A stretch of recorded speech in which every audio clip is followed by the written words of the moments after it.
Je suis rongée par la tristesse. Une certaine neurasthénie s'est emparée de moi et tous les jours je pleure. Je pleure parce que je suis seule, triste, accablée. Parfois même, je me demande qu'en serait-il si je disparaissais. Manquerais-je réellement à qui que ce soit? Je ne me supporte plus. Je sens mon corps et mon esprit se recroqueviller sur eux-mêmes.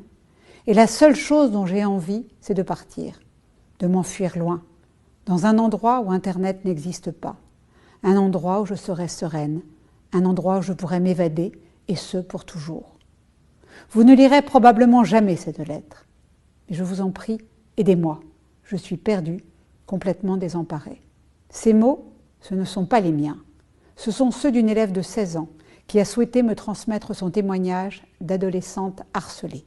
En juillet 2019, devant les ministres de l'Éducation des pays du G7 et à l'invitation de Jean-Michel Blanquer, j'avais tenté d'être la porte-parole de ceux que l'on n'entend pas.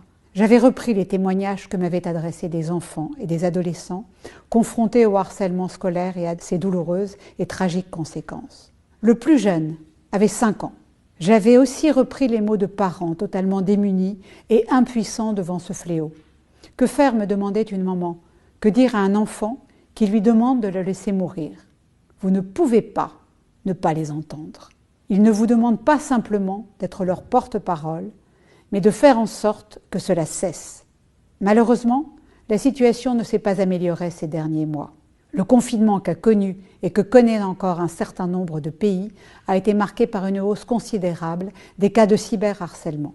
L'école a un rôle central à jouer et de très nombreuses initiatives ont déjà été prises, notamment en France.